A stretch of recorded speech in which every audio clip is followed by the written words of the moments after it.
Good afternoon, everyone. My name is Candido Sosa Cruz. I'm the Deputy City Manager, City of North Miami Beach.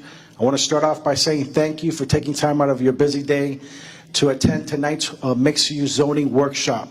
I also want to say thank you to the Community Development Department for putting this workshop together, Director Richard Lorber and the Manager Justin Profit. I want to acknowledge some commissioners who are here in attendance, Commissioner Tony DeFilippo, and Commissioner Beth Spiegel in the rear. Thank you for attending tonight's workshop. Tonight's workshop is going to cover, as stated on the screen, our mixed-use zoning. We've hired our planning consultant, BNA, being led by Alfredo Sanchez. He's a one of the partners of BNA, to do a study of our mixed-use zoning, to do an assessment of throughout the whole city. And tonight's focus is going to be on Northeast 163rd Street from 26th Avenue to 35th Avenue. They're also going to discuss and talk about the northern end of West Dixie Highway, north of 172nd Street. Without further ado, I'd like to introduce our Director of Community Development, Director Richard Lorber. Thank you, Candido. Good evening, everyone. I'm Richard Lorber. I'm the city's Community Development Director. Welcome to everybody. What a great turnout. And thank you all for coming out tonight over to City Hall and to come over to share this evening exploring the city's latest planning and zoning initiatives. I also want to thank the Planning and Zoning Division staff, led so ably by Justin Profit, the Planning and Zoning Manager. He's really the key project manager on this. I also have here Associate Planner Mario Duron, Assistant Planner Anna Parada, and is Angie Francois here? She's in the back helping? Okay, so we have a great staff. Thank you. By way of introduction, and Candido started, I'll just go with the flow, what he started. By way of introduction, 3 years ago in 2015, the City Commission approved the first set of mixed-use form-based zoning changes as drafted by our consultants RMA. As you can see, by simply driving around the city, the changes made 3 years ago have catalyzed redevelopment and they're attracting critical infrastructure and critical investment to the CRA and throughout the city. Now, building upon that success, the Commission has directed us to study expanding the new zoning to the remaining portions of commercial zoning along 167th Street, 163rd Street, and portions of Biscayne and West Dixie Highway. And the consultants will show you maps and these areas. The city, just a little background, the city went through a request for qualifications called RFQ to select this planning and zoning consultant to study the land use, economics, zoning, development patterns along these major corridors. The City Commission selected Bermello Ajamil. Based in Miami, B&A is one of the top international architecture, engineering, planning, landscape architecture, interior design, and construction services firms. B&A was tasked with beginning a series of stakeholder interviews and meetings, including a community meeting, to develop a vision for these major corridors. For the past 4 months, city staff and B&A have been meeting with different stakeholders in the study areas to discuss mixed-use zoning, form-based zoning, and gather input on a vision for these corridors for the future. Stakeholders include all residents and property owners in and around the study areas, developers, and business owners. Tonight's meeting is a community meeting, the first of a series focused on these particular areas that will bring together stakeholders, members of the public. We will discuss planning issues, mixed-use zoning, form-based codes, city I want you to know that city staff has conducted extensive public outreach for this meeting. We use the city's webpage, bulletin boards, social media, email, mail, TV, and neighborhood public notice signage. And we are live streaming tonight on the internet. For tonight, B&A will provide an explanation of form-based codes, current zoning and code issues, a comparison of current zoning regulations versus a form-based code concept, and they will present their study findings to date and their analysis. We also have handouts. Now, please understand this is a work in progress. We're just getting started. Nothing is written in stone. Tonight, we seek your input and discussion. No action is being taken here other than discussions. So thank you for coming. I now introduce the B&A team with Alfredo Sanchez and Josh Rack. Thank you for the introduction, Richard and Candido. Good evening. I'm Alfredo Sanchez, and with me tonight is Joshua Rack, a planner with our firm. I'm a partner of B&A. We've been working on the project for quite a while, and what we're presenting tonight are drawings and concepts that we developed as we have met with the stakeholders and as we have contributed our ideas. Nothing is written in stone, as Richard mentioned, although we have very nice drawings, but they're very easy to change. So don't be intimidated by the drawings we're going to be presenting. With that, you want to start, Josh, with the presentation? Perfect. Thanks, Alfredo. My name is Joshua Rack. I'm a senior associate and urban designer at Bermello Ajamil Partners. Richard introduced the first set of slides that I'm going to walk you through. It's be a more graphic example of what he was talking about. We'll take a look at it, go through them real fast, and you guys can get oriented to the specific areas we're going to be discussing today. Like I said, we have the city of North Miami Beach, the specific boundary, and then we're going to be talking about zoning issues today. So more specifically, the zoning issues we're going to be talking about are the B2 properties on the eastern side of Biscayne along this corridor, and then the Northwest Dixie Highway areas, B2, as you get closer to the park.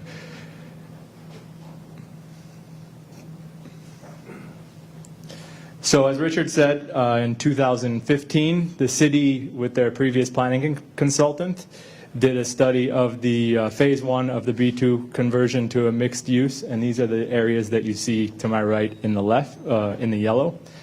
And then as part of today's presentation and the beginning portion of phase 2, we're going to take a look at the East Use Mixed District properties, the existing B2 properties along West Dixie Highway, and the Northwest Dixie Highway property highlighted in red on the map.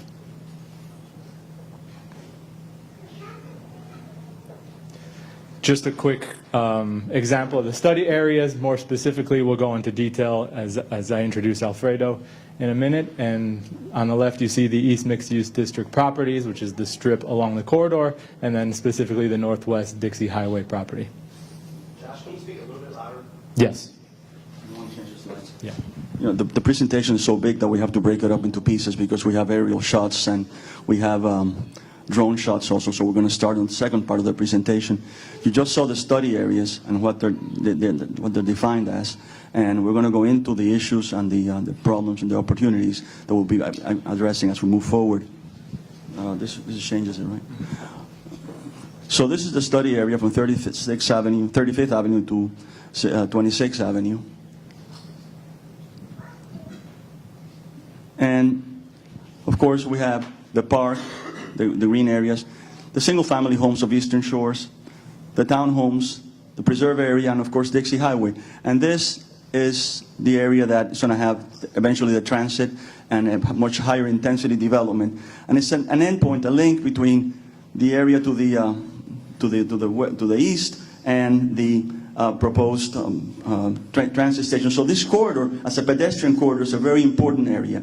People use it a lot. You see people walking. We've been there a number of times. And we feel that it's important to not only create the controls for the design, but also create a vision to move the project forward and to make this area a much more attractive area. Existing site conditions. We took some drone flights, we went over there. When we first started the project, the first thing we did was drive the single-family home and see the relationship between the existing buildings and the single families. So we've been pretty familiar with the area. We've used the drone to be able to get an understanding of how the buildings relate to the single-family home, to the street, to the whole urban environment. And very important when you do a project like this, there are two frontage conditions. Frontage number one, of course, is the front of, sorry, I'm doing, how, you want to change this, Josh? I'm not too good with machines. Sorry. So, when you're doing a project like this, you have to understand the context. And the first thing you have to understand that you have two frontages. Number one, the canal frontage, which basically faces single-family homes. That's a different type of treatment. We have to be able to respond to the needs of the community, the needs of the residential, and also the needs of the developers.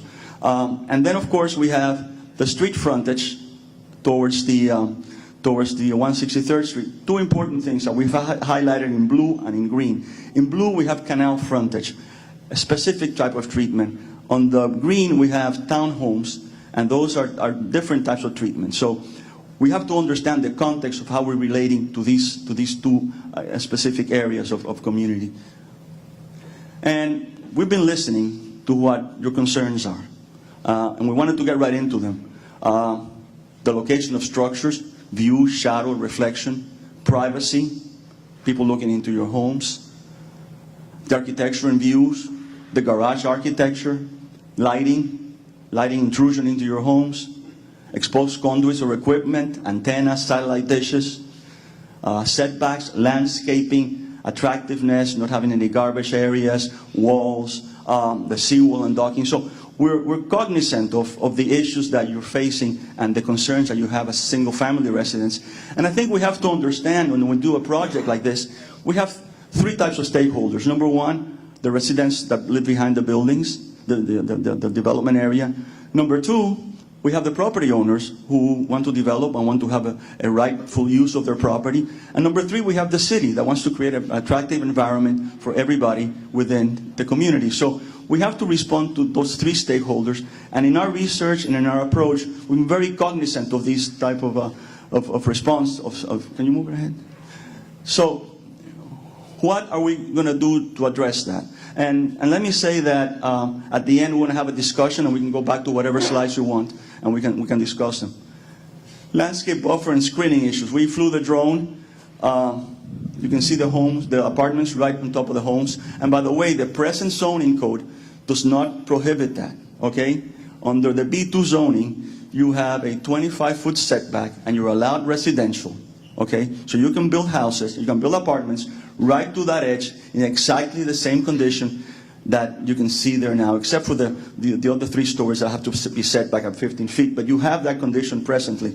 You have this condition that is there now that the present code does not really forbid. And of course, you got these huge open areas and open spaces that are very, very unattractive in a lot of ways. So you can see the walls in the back, not very attractive to look at from the residential areas. Can you go to the next slide? So what are we thinking and presenting to you our idea? First of all, to increase the setback from the present 25 feet to 40 feet from the canal side in this area. That means that no building, part of the building could be closer than 40 feet. And of course, we're not going to allow residential in the new code right to that edge. It will be basically the parking structure, and we'll show you how we're going to be requiring that parking structure to be treated. There'll be no garbage cans back there.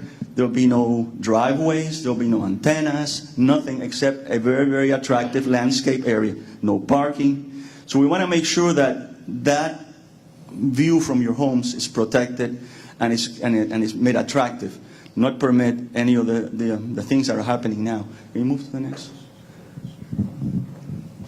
And of course, the parking decks. The parking decks presently, and under the present code, have no treatment required. As part of the form-based code, we require an attractive treatment to any parking deck that faces the back of the homes and to the rear. So there'll be no lighting structure, like we're saying, no commercial dumpsters, no exposed storage areas, antennas. So we want to create within the parking areas that may be constructed as the projects move forward, a very attractive facade to the single-family homes, to the areas in the back. Can you move to the next? And as I mentioned earlier, there are two frontages here. There's the canal frontage, and then there's the townhomes in the back. And as you can see now, this is the street in the back towards of those commercial properties. Only walls. Nothing forbids within the present code that they can build a parking deck right up to that edge, 25 feet setback from the property line, and not very attractive. So the present code allows that to happen. Okay. What we're proposing is that any building that is built within the envelope that's allowed will have townhomes facing the townhomes in the back. So we will create a very attractive street frontage that will be residentially based and won't be a very barren and an empty parking deck looking towards a single family home. So that is what we're proposing as ideas for these two frontages to the back of the townhomes and to the back of the single family homes with the canal. Of course, the present zoning allows residential, 23 units to the acre, and allows office predominantly, and retail is not required. What we're thinking is that we have a certain building envelope allowed, and we will be able to allow for residential and office to respond more naturally to the market, instead of being forced upon the developer or whoever owns the property and through the zoning codes. We'll have mixed uses, means that we'll have mixed uses in the building to address the market needs as we progress. This is the present zoning envelope, and we went through a whole analysis of zoning and what you can build, the volume, the bulk, and it's pretty complicated, but basically this is what you can do today. You have 15 stories maximum that is allowed to be constructed.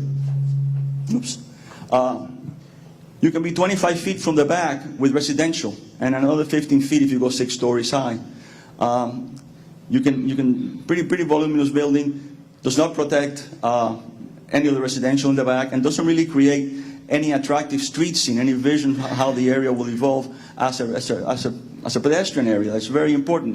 It's a unique pedestrian area that needs to be improved and made attractive so people can use it more.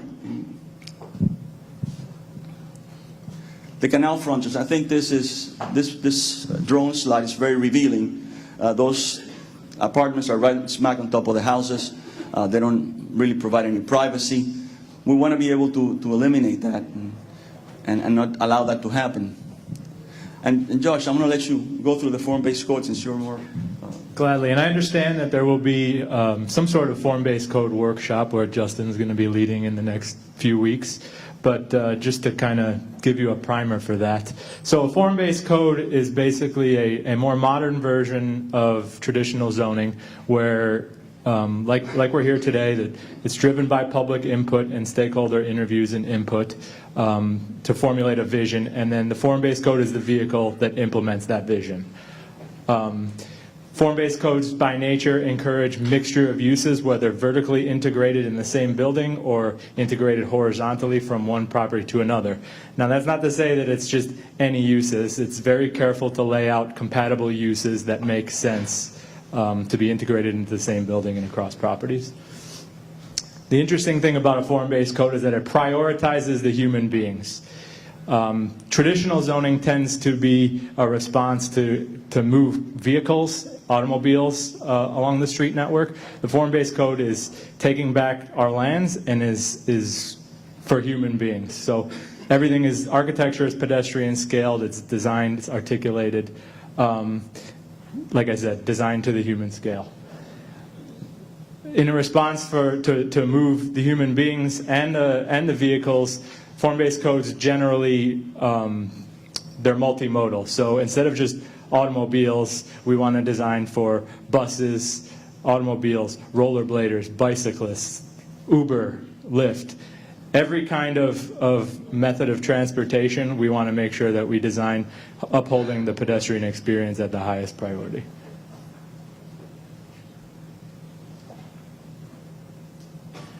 So as part of our and you can interject where you want, as part of our analysis, we've taken a look at all of the different concerns that Alfredo outlined at the beginning of the presentation, and then in red you see the present B2 zoning. So a lot of these things aren't controlled in the B2 zoning, but as part of a form-based code we can go into a little bit more detail and start to dictate how we want development to occur under the new form-based code. Right, and we chose the red to indicate that there are no controls under the present code. You can basically address those in whatever way you want. The green really indicates what we want to propose, and is basically creating privacy with balconies facing the residential. We want to create controls to how the building, the architecture is built, how the architecture responds to the context. And we want to use the setback areas for a productive use. So something that will be attractive to everybody and productive to the property owner and the residents. And I think that's a good point that Alfredo brings up. Is right now in the present zoning code, the setback area is just a requirement, and it's usually treated as leftover space. The form-based code takes that setback area and actually programs it with specific things like landscaping or articulation on the building. So it's forcing developers to give something back to the surrounding area rather than just treat it over as a leftover kind of no man's land. And it is prescribed. It is not something that you negotiate, and it's something that is being incorporated into the code so that it's very clear to the developer that what he has to do and provide. And of course, we'll look at the functionality also of making sure that the uses work in the context of the buildings. You want to move it to the next? So this is the existing tower that is allowed under the present B2 code. You can see it's pretty heavy, pretty bulky, and you can see some of the buildings that have been constructed that are pretty heavy. The parking deck, limited setbacks. So what we're thinking, and we're presenting to you as an idea today, is what if we took a different tack, if we really allowed the same volume, the same amount of built space, but we created a much more attractive response to what the existing context is. For example, we will increase the setback to 40 feet instead of 25.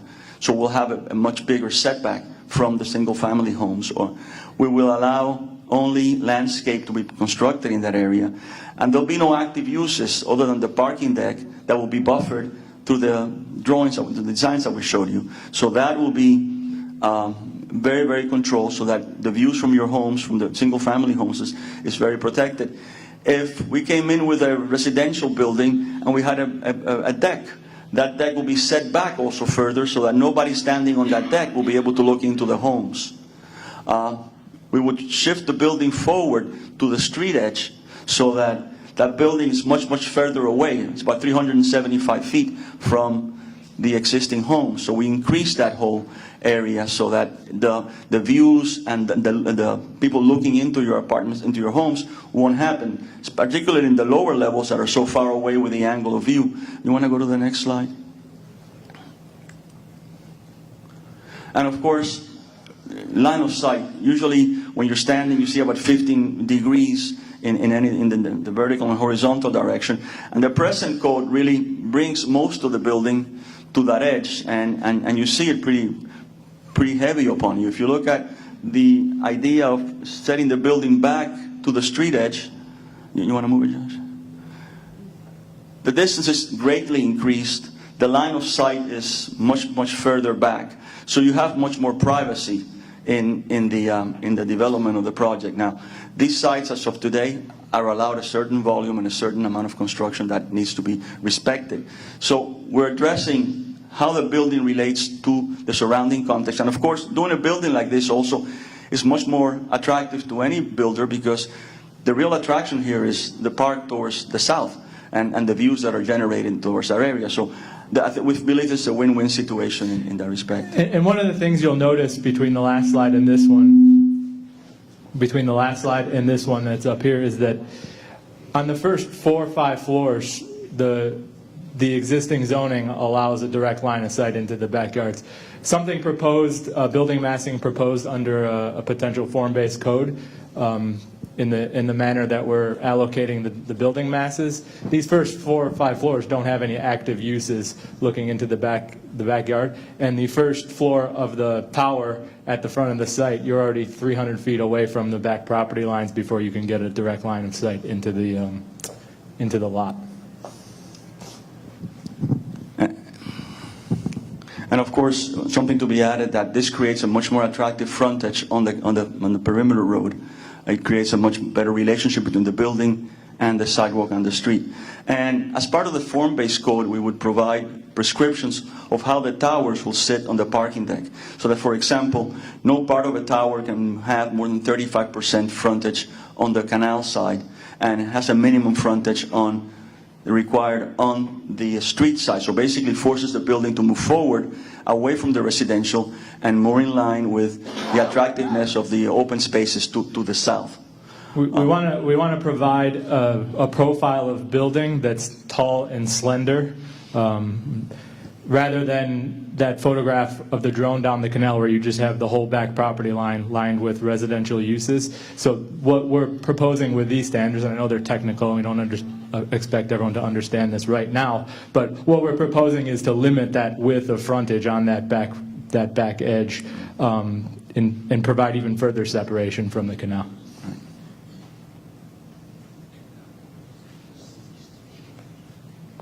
And just as a thought, as an idea, there you can see the 40 feet, a 50 feet minimum setback for any deck that's built.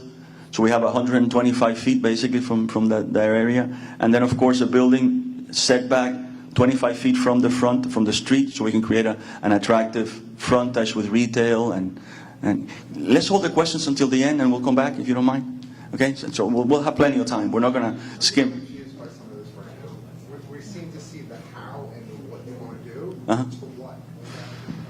Well, it's for improving the context, improving the area. What I'm asking is, you have very specific guidelines that you've created to beautify and make it more human for everyone.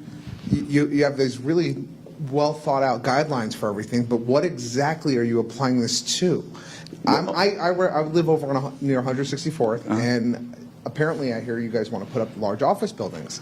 So if this is for that, No. I understand that, but you're telling us how you're going to do something and how great it is, but what exactly are you planning to use this on? Well, we're planning to use it on any potential building that is going to be coming on that site, on any of those empty sites. And we have a number of empty sites and a number. There's no building plan right now? No, we do not. No. This is to control. This is to control how the future buildings are going to happen. So this is to hopefully help you understand. We've created this vision, or we're creating this vision with the input of stakeholders in interviews. And in the end, if you just stop after the master planning process, you just have a beautiful vision, beautiful pictures inside of a book. But there's no teeth to that document. So the teeth for that document is the implementation portion, which is in this case, would be a form-based code. So after all the analysis, we would go back and calibrate a form-based code.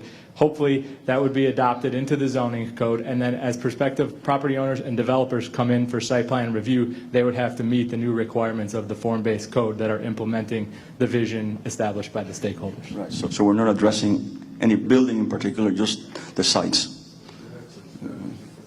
And just in colors here, the right-of-way, we have the urban greenway, to create an urban greenway that we can connect to Biscayne Boulevard.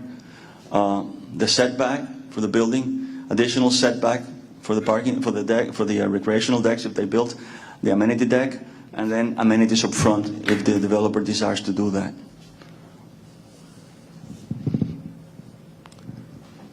And of course, we want to unify this right of way. We want to create a pedestrian area, a bicycle area, walkable area that people use. And in our visits, we've seen people walk back and forth with groceries. We've seen people biking.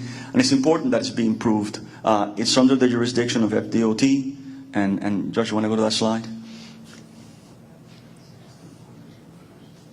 And you can see people biking, kind of a sparse area, very, very blank, very, very empty. We need to make it better. We need to make it attractive. We need to make it better for pedestrians. We want to incentivize pedestrians and bicyclists to use this connection. When I say incentivize, improve the landscaping, protection from the elements, wider sidewalks, wider areas to move about and make that connection from Biscayne to the east. Protect from the environment. South Florida is a very tough place to be a pedestrian. It's hot, it's muggy. So we want to provide these uses or these landscaping amenities to protect from the elements, and really give people a reason to want to go out and use these new areas within the city. Excuse me. I know that it's not a question. Go back to the previous slide and answer this gentleman's question, the one before this. Answer this gentleman's question about where that proposed zoning would be effective. Okay, you want to go to the map? This side. Yeah, this whole area here. Right. This Strip. So this whole is strip. this is the 163rd corridor, Northeast 163rd Street. Right. This is Northeast 26th, and here's Northeast 35th Avenue. So the idea is to kind of unify the corridor between those two areas. I'm sorry? Absolutely. Absolutely. That's the whole idea. And sorry if we didn't make that clear at the beginning. Sure. Great. Thanks for clarifying. Maybe a lot of people had the same thought.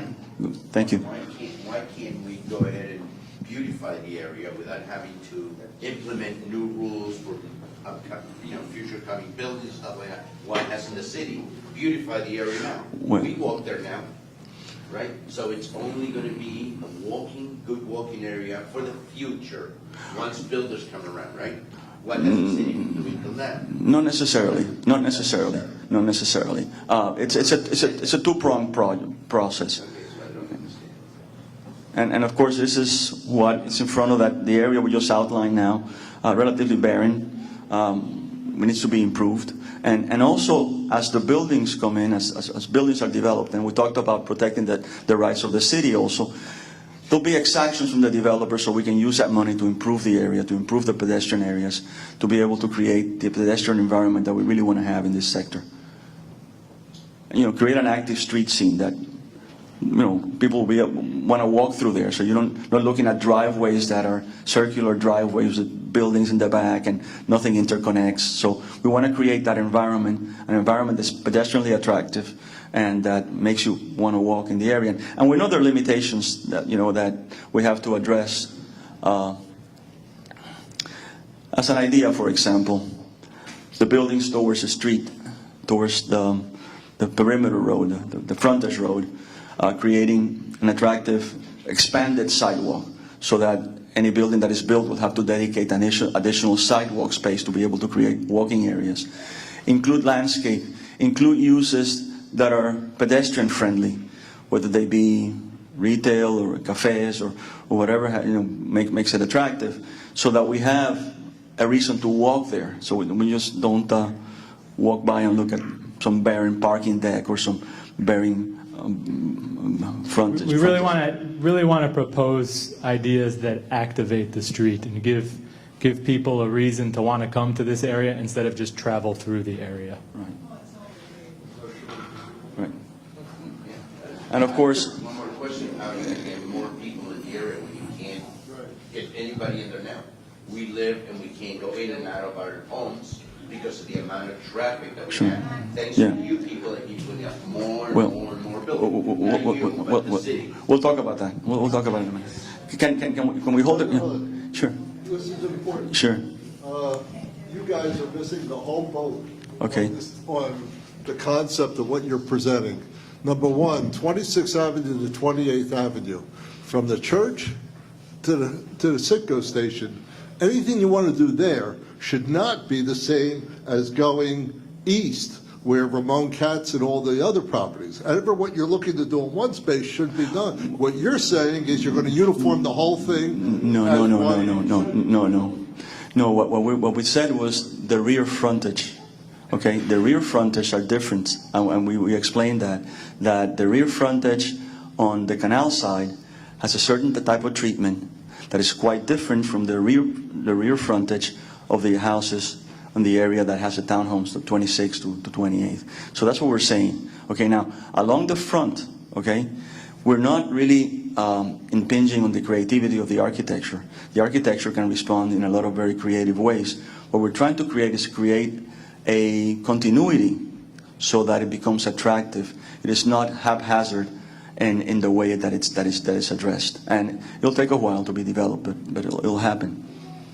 And you want to address this one? Yeah. Yeah. So presently, the right of way, the north East 163rd Street right-of-way is actually in the city of North Miami, and it's a FDOT roadway. So being an FDOT roadway, there's certain limitations that we'll have when trying to come up with a creative treatment for any improvements that could potentially happen to the right-of-way. More specifically, I'm going to take a zoom in and have a look at this area circled in yellow. What we could propose in a form-based code, and that's something that's already been adopted in the Phase 1 mixed-use standards that have been adopted by the city. But it's this concept of an urban greenway, and the code could prescribe specific elements that have to occur within this area designated as an urban greenway. For instance, we could prescribe separate areas for landscaping and the FPL transmission lines that run down the sidewalk. Now, if you walk up and down that sidewalk, you'll notice that there's a 5 or 6 foot sidewalk, and in specific instances, you have the FPL power poles. So essentially, it reduces the sidewalk to 2 feet because you're trying to shimmy around the different power poles. So what we could prescribe within this urban greenway is additional space so that you have room to move around those power poles and they don't affect you and they don't push you towards the street or into the landscape areas presently. In addition to the landscape area within an urban greenway, we could have a prescribed front setback. That setback could be composed of a mobility zone where bicyclists or pedestrians could walk unobstructed without minimal landscaping off to the side, and then a shopfront zone, and that's the active area along the right-of-way where you could see potential cafes or storefronts, people interacting with the architecture, coming in and out of businesses, sitting, enjoying their morning newspaper and morning coffee. So these are the type of concepts that we've been looking at and exploring as we get through this stakeholder interview process and try and address many of the concerns and issues that the stakeholders have brought forward.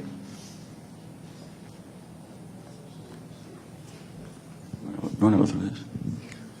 Yeah, I can summarize this slide. I know it's a lot of text. So basically, it says that it falls within the city of North Miami boundaries, and the majority of trips originate from outside the general area. So what that says is that people aren't, besides the residences, people are just moving through the area. It's more of a it's an evacuation highway also, and it's also the traffic's also being generated by Sunny Isles and the beaches. So most of your area is generating relatively minimal traffic. The big traffic is being generated presently by the areas to the east. Again, as Alfredo pointed out, it is a state road under FDOT jurisdiction, so the evacuation route designation limits the extent in which right-of-way can be altered, but we will be meeting with FDOT. We have a call-in to set up a meeting with them to see what improvements could potentially happen in a process like we're talking today. And then as part of our stakeholder interviews, we've had a few great ideas where people have interest in establishing different elements of placemaking within that right-of-way. What does that mean? Maybe it means that in the auxiliary road, we apply a different type of material instead of just blacktop or concrete. Maybe we treat the sidewalks and the pavement crosswalks differently, a different material to kind of establish a unified kind of identity for this area with frontage along the auxiliary road. We could prescribe new street furniture, street lamps, garbage cans, and furnishings. They could be unified under a conceptual theme for the area. So these are the types of ideas that we've been hearing from our interview process and the types of things that we'll be exploring as we move forward in this. Let me add something before we go to this next part. Under B2, which is the present zoning of all these sites, you can build a substantial amount of office. Offices generate more trips per square feet than residential does. Basically about 0.6 less residential trips. For example, on a site, on a 1 acre site or a 2 acre site where you can build 150,000 square feet, to generate about 225,000 trips a year. If you go to residential, that comes down. Well, if you take the residential for 150,000 square feet, you can probably put in around 375 units and generate the same amount of trips. and 375 units won't fit in any of these sites. So in effect, you'll have less traffic being generated by any residential that's built here than by offices. And we're doing a traffic study to be able to address that, and we'll bring it back to you. These are, within the study area, we have 2-acre sites, 1-acre sites, and 1.5-acre sites. And we've basically taken the ideas that we generated to show you what some building footprints could look like and how the shadows are going to be affecting the back of the properties and the residential area. And one thing to note here, the inclusion of additional streets, access on the sides, so we have substantial amounts of frontage, building frontage, instead of having huge parking frontages. So we don't want to create parking up front, we want to create a lot of active uses. This is a 2-acre site. This is the area where the townhomes are, the area to the west, 26th Street to 26th Avenue, 28th. Landscape, the right-of-way, townhome liners on any parking deck that's constructed. Roof deck amenities if they put housing, so the parking deck will not be visible.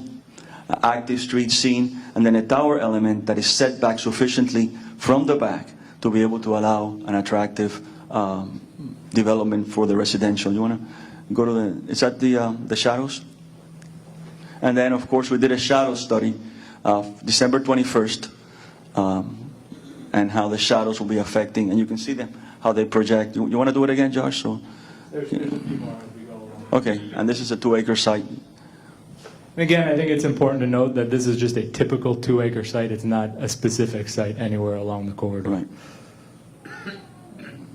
And of course, if we align the building in a different manner, again, the landscape, the setback for any deck that is being proposed, the towers or the buildings move forward towards the street, the active street scene, and then again the shadow analysis and how they. You can see it starts at sun up at 7 in the morning, and then every hour it's giving you an idea of what the sun looks like. It's the one on the right.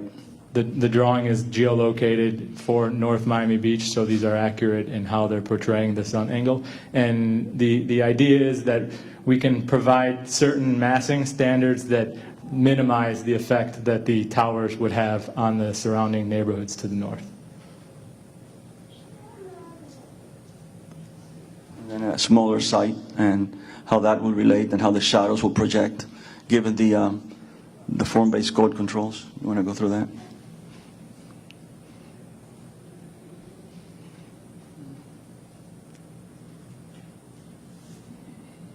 You know, this configuration especially is telling that when you push the tower to the south side along the auxiliary road, the impact that the shadow has, or blocking the light on for the northern areas on the north side of the canal is really minimal. And I think that the most telling of them all is the smaller sites, the 1-acre sites, and how these buildings can relate to that design that we're proposing, a very thin and narrow building, and how the shadows then project, and you can see it on the right. So this one especially, the shadow for the tower almost doesn't even encroach across the full length. And this is the worst day of the year.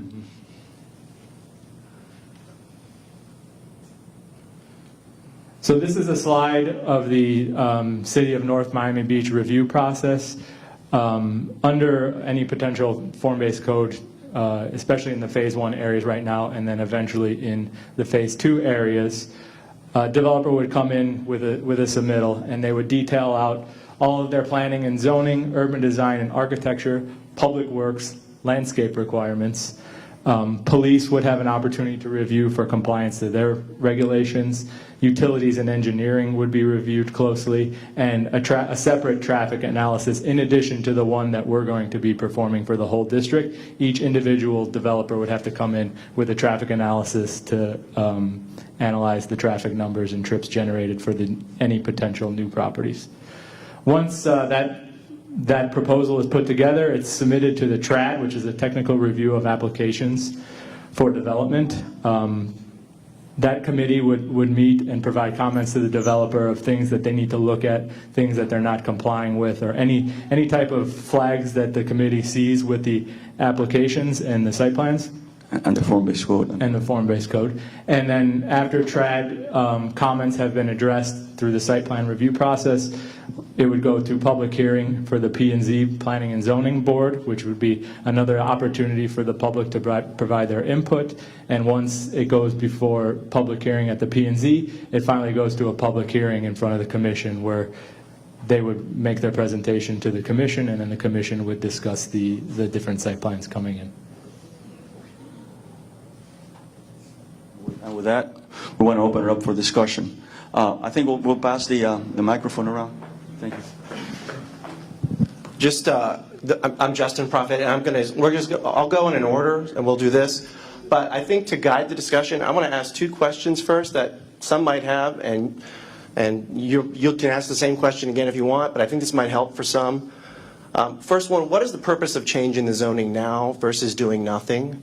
Well, very simple. Why are we here?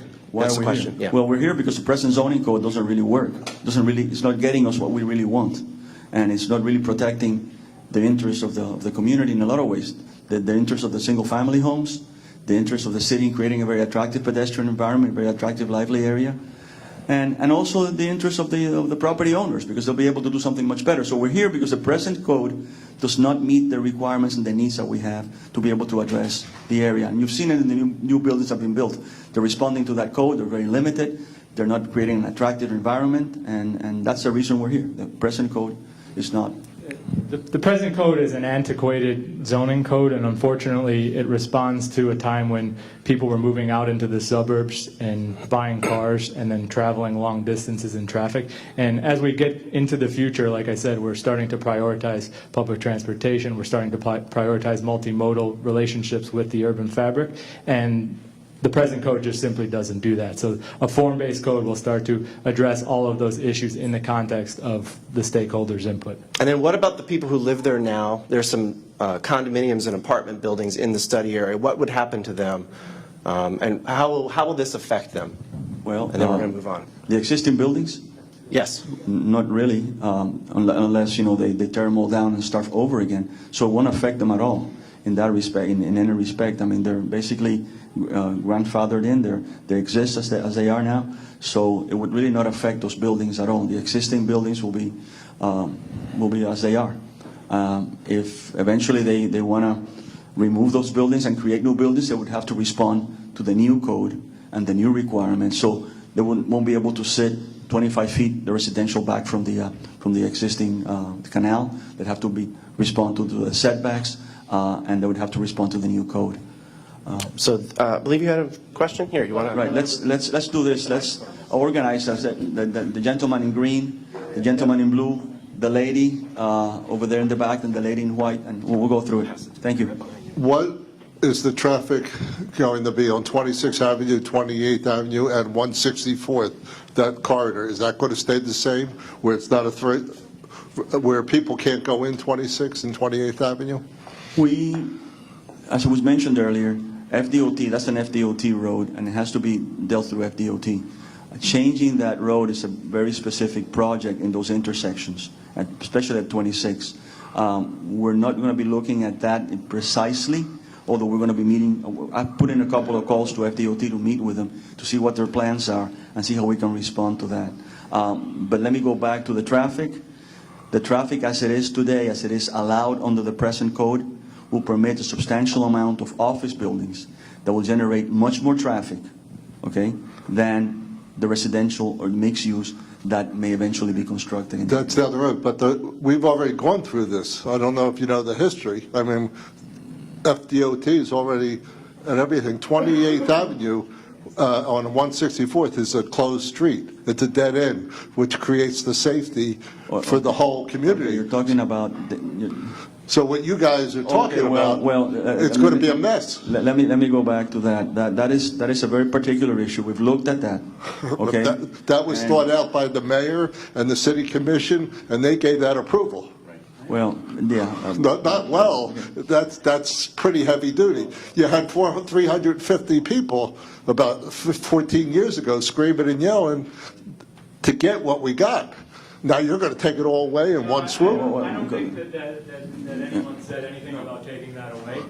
We're talking more specifically about the frontage along the auxiliary road. Nothing in today's presentation addressed. I know you did. I agree. But what's going to happen is 164th Street, and then you're going to open up that street, and the whole community is going to become a disaster. I don't think we identified any specific. I know you haven't. I know you haven't. But I'm telling you what the end result and our whole community. Well, this is very valuable input, and now we hear the concerns that you have regarding And that then street. about you wanted restaurants or things like that. Houston's, you don't even know you guys and the city manager. I spoke to Commissioner DiFilippo earlier. You guys don't even know the history of that community back there and the property. The reason that property's there and what's there is for a reason. Okay, you guys were paid all this money and you didn't do your input on what happened. Okay, if you want to hear it. Thank you for letting us know. Here, it's a small restaurant chain where the church is. You ever hear of Houston's? Sure, I know. Yeah, we fought them. Houston's was moving into that property, and they were going to put other restaurants. Then there was a furniture store. Okay? You guys don't even know what you're talking about. I mean, The concern is that you don't want those types of restaurants. right, we've already... Let me just answer some of your questions, because the consultants are not here to address any particular business, any particular street, any particular lot. They're not here to talk about opening roads that were closed. They're here to talk about a district, a current zoning, to revise the current zoning. If there's ever a plan in the future to open or close any road, we would have to have a public hearing, a commission hearing. There would be a vote on it in which we could, like you said, address it at that time. But this specific workshop, it's not for any specific location or road or closure of a road. Yeah, but we all... Yeah, what... No, this is just for addressing... You're going from B2 to mixed zoning. Now you can put a restaurant, No, not a good. building on top of the restaurant, you can do whatever you want, because now you approve, the zoning. And we want to be able to control that. And you will.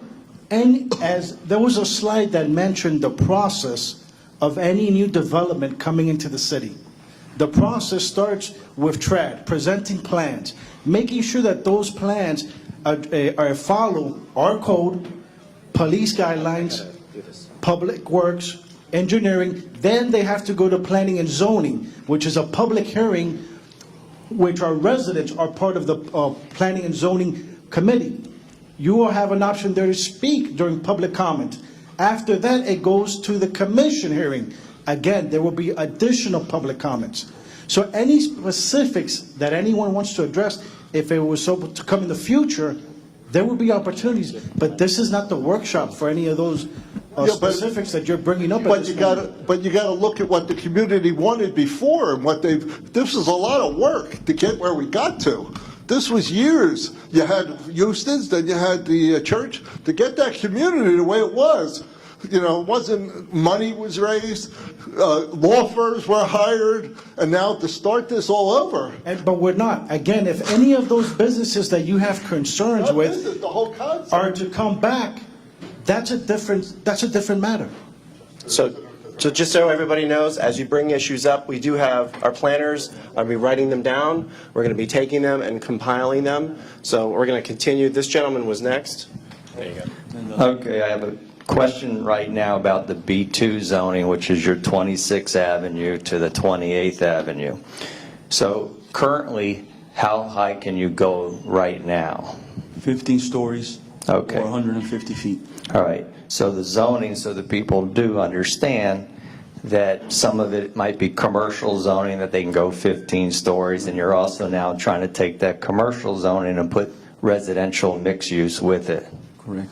Okay, so you understand right now it is 15 stories. So people need to know that. Right now you're trying to improve the area to make it nicer in the long run with the zoning, which sounds good. It would allow, I'm sorry, No, it no. would allow the new building to be. No. Right now, like, if you remember, the Intercoastal Mall had a huge amount of commercial zoning that if somebody wanted to build commercial zoning, they could have built a tremendous amount. It did not make as much sense, so they were trying to do a mixed use. So that, I just want people to, I sort of understand what you're saying, okay? So I'm trying to clarify it a little bit. So you're not here to change the existing zoning. They're telling you right now they can go 150 feet, 15 stories. So that's number one. Okay. And then the part to the east of that, from 28th Avenue to 35th Avenue, is currently 15 stories. And if you notice, the new office buildings did not do that. Okay. You're also trying to put setbacks in the back, which is good. One of the suggestions that within the 40 feet, I think if you have, like, behind the RK Shopping, where Outbacks is, they have a concrete wall. So you should probably still keep a concrete wall as a sound barrier buffer. You can decorate the wall on the north side, that would help. And also the parking, I'm hoping there's still going to be enough parking, and you're not going to reduce the amount of parking, because we all know that they're trying to increase the mass transit to come into the area, but a lot of people don't use it. So I hope that when the time comes for parking, we don't start eliminating parking spaces, because I noticed that in that the parking lot might have been getting a little smaller with your drawings to say not as much parking. Okay, I'm just bringing that up. That's important that we don't do that, because a lot of time they go condo hotels and they eliminate the parking. Also, the bicycle pass, that when you do, there's a few things when you go to FDOT, when you're going to be talking to them. Yeah, you need to probably, because some of your, you're not going to necessarily have the people riding their bicycles on the same walkways where the people are, and you're trying to create restaurants and green space. So maybe when you go to FDOT, you can put up some kind of barriers for the people on the bicycles, that we don't get hit by people going east and west. Also, what's going to be very important, we need to create something going eastbound, or maybe expanding 163rd, working with them to go into the Alita Park, because eventually they're going to have to, we all know that they have to create something to go underneath the bridge to the Intercoastal Mall. So, because that's not going to be, at least the people understand that they're not supposed to do anything with the Intercoastal Mall till they create something that you can go as you're going underneath the mall to get there, to alleviate the traffic on 35th Avenue. So when you are working with FDOT, the more people that mention this, that whether they put a second story over one Sunny Isles Causeway for traffic, if they can't take up the mangroves, but they got to do something, and you guys, when you're talking about just from 26th Avenue to 35th Avenue, we have to go east of that to the bridge to create something from going into Sunny Isles and coming back. Your drawings, I believe, were very good and informative, and I've been selling real estate in the area for almost 40 years and own property in the area.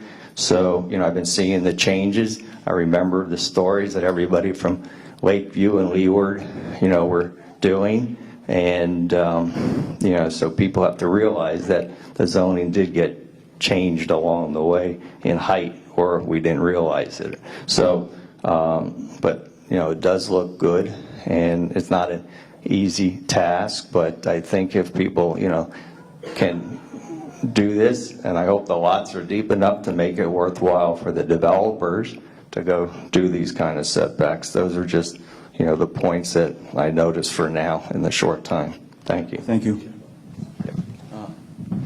I believe there's someone back here. The lady in blue in the back. Yep, I got her.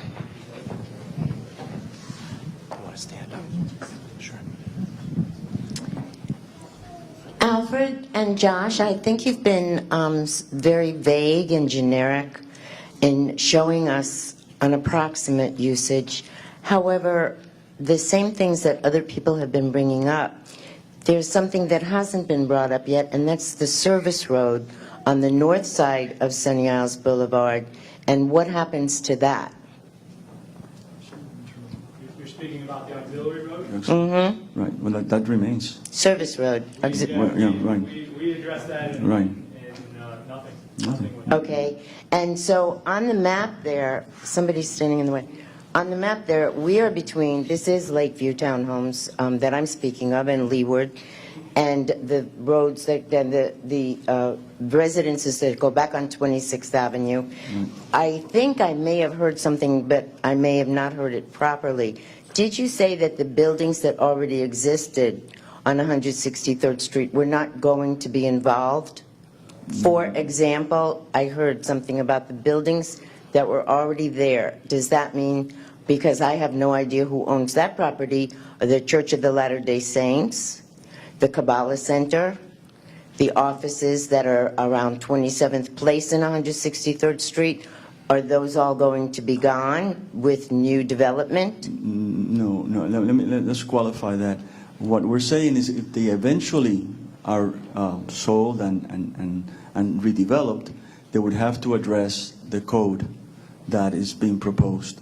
We're not saying that we're going to take them down now or anything along those lines. So this is for future. If, say, somebody bought the Kabbalah Center and wanted to build a building there, they would have to respond to the ideas of the new code. But we're not saying that they have to remove it or anything along those lines. So right now, as they stand, they remain there. Absolutely. And Unless somebody wants they to. had been required to put up, it's not a real stone wall, it's a faux stone wall, a brick Right. and mortar We know. stone wall. That's on 164th Street, and the gentleman that also brought up that street was closed at 28th Avenue many, many years ago, and the concerns about that are very real as well. However, as long as those buildings that are there currently remain, then nothing can be done to develop it, even if the zoning is changed. They are there. They're the property of the owners, and they can dispose of them as they see necessary. Okay. But if somebody wants to demolish those buildings and construct according to, even to the volume that is allowed, they would have to respond to the new code. Okay. Now, going a little further east from there, between 26th and 28th Avenue, you've answered my questions as for the plan there, because that was also very vague. Then, therefore, as you go further east, then you're talking about there are older condominium buildings there, and then as you go a little further east is that whole RK Center. Right. Okay, so how is that affected? It's the same situation. If they don't, if the buildings remain, this doesn't really apply to them. As it's just for new. So construction. exactly what area are you talking about? Because there's very little. There's very little there's. Are you talking about the south side of 163rd Street that is really all a conservancy there? So what we're talking about is the zoning of the property. That's the rules for which property is developed. But if property isn't being redeveloped, it has the right to exist as it exists. So whatever the strip centers are that exist there now? They'll be there. Okay. Now, this gentleman in the blue shirt brought up something very interesting, because currently, east of the bridge of the what we always call, I don't know if it's called the Sunny Isles Bridge or the 163rd Street Bridge that goes over the Intercoastal now, that traffic in the morning is a nightmare. Well, it's a nightmare all the time because of the mixed-use buildings that are being built on the south side of the street. And it's being rebuilt now so that there are lanes that are blocked off all the time. And it is, I mean, if there's going to be more development there, but there can't be, because across the bridge in Sunny Isles is already the, what's the hospital? Mount Sinai Hospital, thank you, Mount Sinai Hospital, and then there's a park there. So we're not talking about that area, only between 35th Avenue back to 26th Avenue. Correct. And all you're asking for is a rezoning by the city government, is that correct? For the future, not to be changing anything that already exists now. Correct. Any new building that comes online would have to respond to the new zoning code. And Okay, I don't have any other questions. I think the lady in blue had a question back there. Yep. We'll get to you in a minute. I guess I have a question about West Dixie Highway and the property next to the park. We're going to get to that in a minute once we finish with And this. my other comment is, I understand traffic studies, but I hope the city realizes that they've now closed off the entrance to West Dixie Highway to the park because people are cutting through there. And originally, they said there was no traffic impact from the Marina Towers or from any other development. So I tend to question your traffic studies. We have a whole presentation on that site, the north site, the North Dixie Highway site, and we'll get to it when we finish the questions here. I think the gentleman... I get to ask some questions. One is, I think the gentleman up front, he wants you to be aware, traffic is a huge issue for all of us who live east of Biscayne Boulevard. And some institutional memory would be nice that when that was closed off, it was deliberate, and it was to protect the value of those homeowners' homes and to protect their safety. And so when you do your traffic study, it's important to the people who are there that they not have increased commercial traffic, that they not have through traffic. And so I think that's what the gentleman was asking, that you keep that in mind. Absolutely. Thank So you. my question becomes, I have two questions. One is, hypothetically, let's say Mr. Katz decides that he's going to raise that entire shopping center. What, under your proposed plan, could he build? Well, he could build a commercial area. No, I mean, have you looked at how many acres that is and It's how? about 8 acres, I think, right?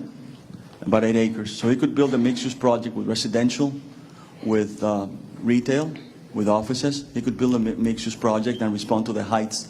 And again, he would have to design to the code, to the requirements of the code, and would have to respond to the new design. So he could potentially build additional retail, office, and residential on that site, even hotel if that would. Give me a clue. How many square feet of retail, how many square feet of residential? Well, I did a takeoff, and if you look at the present zoning, you can build about 2 million square feet of commercial within that whole strip. So you could build a substantial amount of retail. I don't have the exact amount, but you could do, we have what, 8 acres? That's about, you could probably do about 1 million square feet in there of total, maybe more, of mixed use and commercial. And where do you put all the cars? You'd have to build parking decks, and you have to be able to buffer them, and that's pretty specific design by itself. So, but you have to buffer the parking from the residential. You have to respond to the setbacks. So you have to respond to the whole idea of the project. And I think that's the right question. Just because the code may permit, and there hasn't been any, well, there's no code right now, and then we would have to go through levels of calibration for the code. But say, for instance, for this discussion, you were permitted to build 1 million square feet. You still have to park cars, so there's parking requirement, you have to meet all the setback requirements. After you meet all those requirements of the code, you might not be able to make anywhere near that 1 million square feet on that parcel. Okay, then one last question. What you're proposing is going to be, if you continue out of North Miami Beach, going east over the Sunny Isles Bridge, you have that mixed-use development, Right. and you have those stores that are right up to the sidewalk, and the parking is behind. That's what you're proposing for that area? Yes. So we'd have parking behind it, and parking would be buffered also. We'd have some uses on the ground floor, that would be retail, and be set back sufficiently from the frontage road. Remember that when you go over the bridge, that's pretty heavily traveled road. Right. What we have here is a frontage road creates a very calm traffic area. So it's a different context in that respect. But yes, you would have something along those lines. You also have to think of FEMA. you know, all these sites have to respond to the FEMA elevation. Okay. They have to be raised somewhat. So that's also why some of those sites are raised up in that respect. Okay. As one resident, one taxpayer, and one voter, I'm not in love with the idea of that coming so close like it is over the bridge. Can you consider some happy medium? So Sure. That's what we're here for. We're here to listen and I don't know if anybody else feels the way I do, Evaluate but your I views. don't like them butting right up to the sidewalk. I think I know the specific project that you're talking about, and we took a look at it on a visit around the area. I think it's about 14 feet or 16 feet of setback, and it's paved for sidewalk. So just for our purposes today, you know, what we're hearing is that maybe it needs to be wider, something considerably wider than what you see on the property to the east.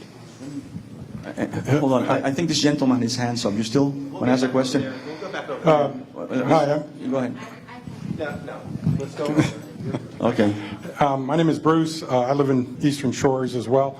And the project that she was referencing, I cross that bridge every day, head south on Collins, and it just doesn't work from a commercial mixed-use standpoint. It might work for residential towers, but when you push it that close to the sidewalk, people do not want to park there. It's very, it's to go into a garage or go to a rear parking lot.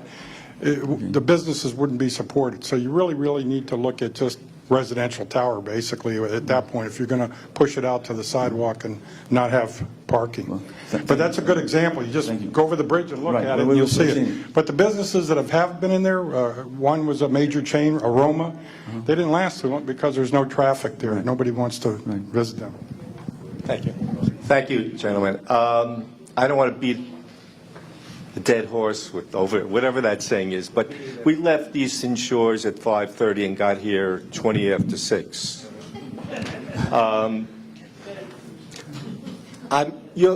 To me, as an Eastern Shore resident, you're saying something 180 degrees backwards. I know the gentleman over here mentioned the requirement for parking, that you have this formula for commercial use and ensuring that you have parking spaces. I'm not a native Miamian.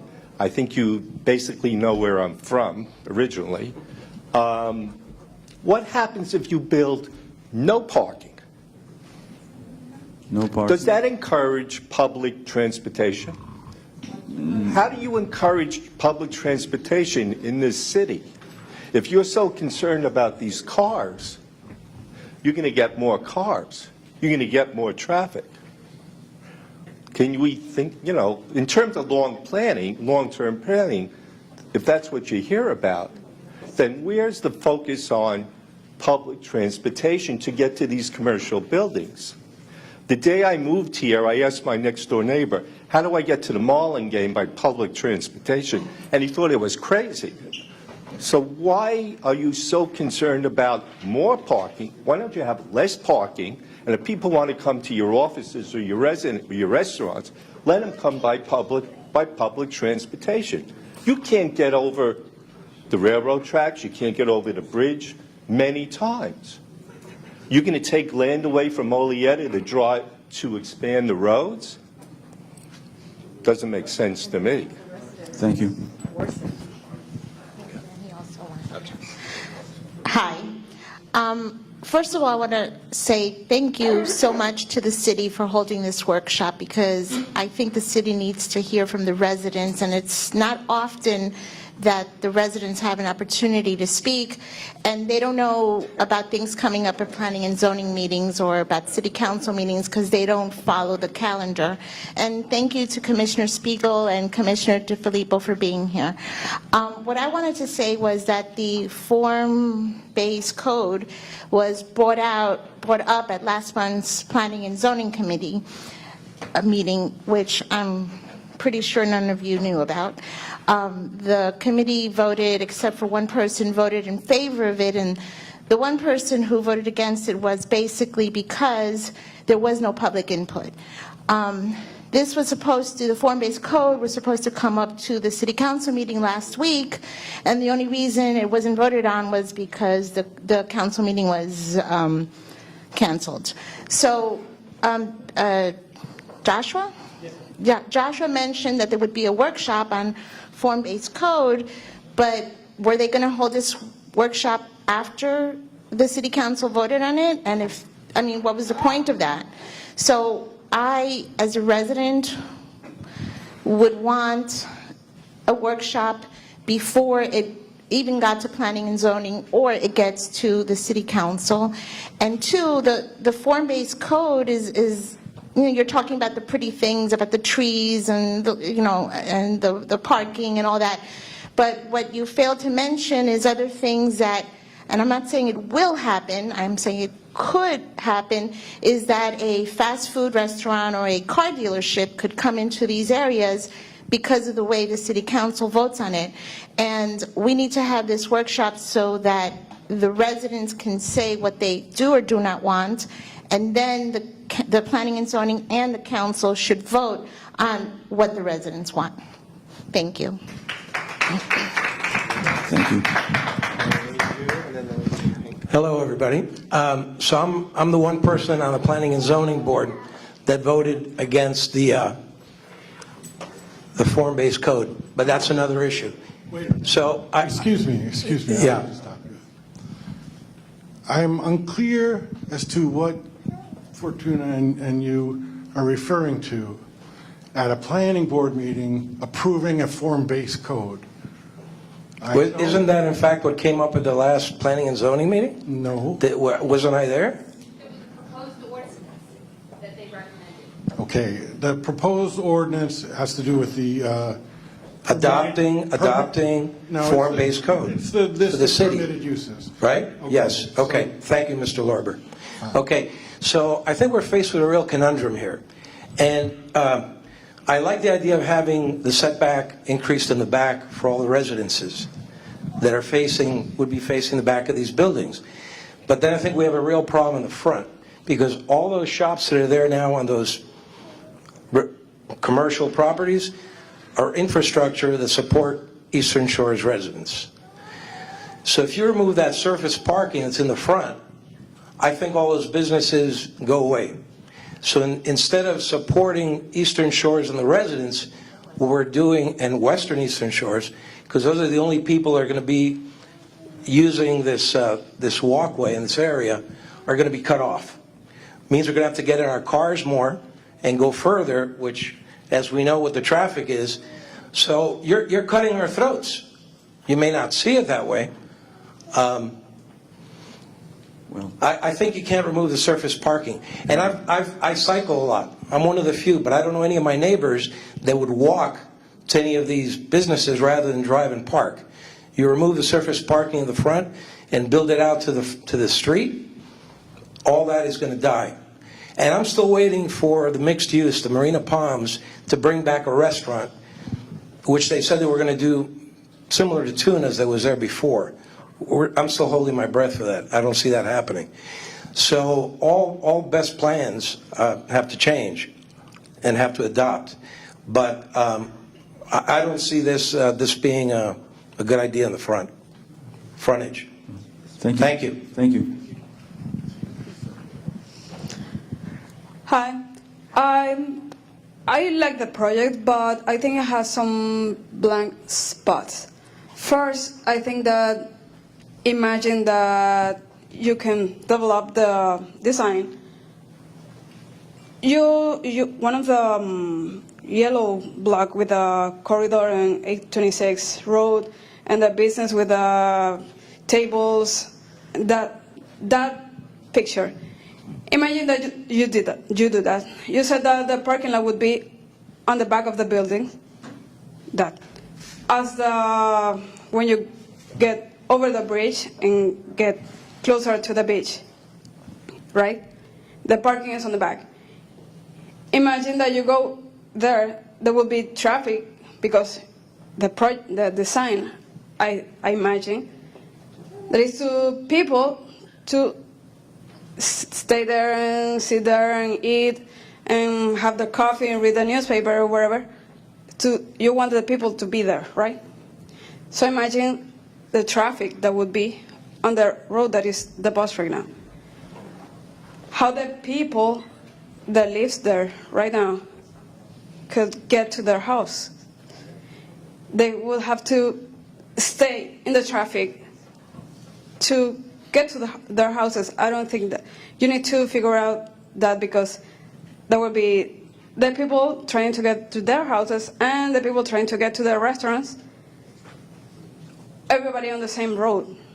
There will be a crazy road over there. And right now, they don't have that much, and it's a lot of traffic, as you said at first, because all of the traffic that is coming from the beach, from Sunny Isles to the west. So imagine both traffics.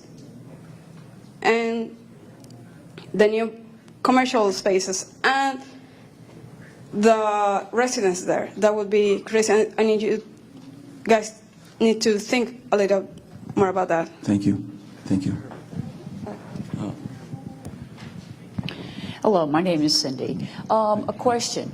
You're telling me that the height is 15 stories high? Yes. Today, it's yes. not any higher? 15 stories or 150 feet. It's now. So what is projected? Are you going to stay at the 15? That's why we're here. We're here to listen to your input on that. Well, I'm sorry, I've lived here for over 30 years. I love the park. I look out, looking towards it, and all I see are buildings that are going up, up, up. All I see is buildings. Do I want more than 15? No. No. If the city needs money, they could put a toll over here on 19th Avenue, that, or they could write speeding tickets. Okay. Oh, yep, and we'll get to you right after that. My name's Dave. I live in Eastern Shores. I would like to bike much more than I do. I don't, because it's very unsafe. And at my age, I'm not about to try that stuff. We need better biking, and we need biking that doesn't bike where people walk. It's got to be separate from the walkers, because it's very dangerous when you're biking and there's walkers. I said, you probably know that. But biking, and not just, I mean, I would love to bike to the beach. I mean, yeah.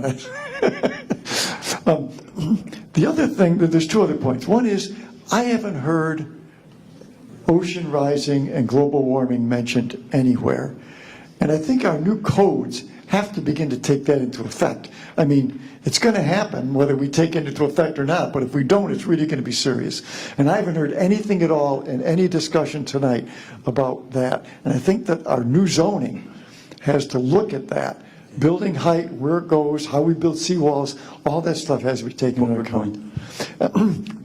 Thirdly, I work as an advocate for affordable housing. And I haven't heard anything at all about affordable housing. People who work in those restaurants can't afford to live where they work, and it's got to change. We have to do something with mandatory inclusionary zoning, for instance. We have to do something with bringing affordable housing into Eastern Shores, Western Eastern Shores, wherever it is, because the people who work here have to be able to live here, or you're just going to have more and more traffic. So I'd like to see that brought into new zoning areas, is more affordable housing.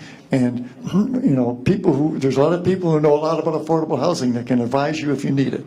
But that's an important aspect of what we're doing here. We don't want to build like Sunny Isles is and price people right out of living there.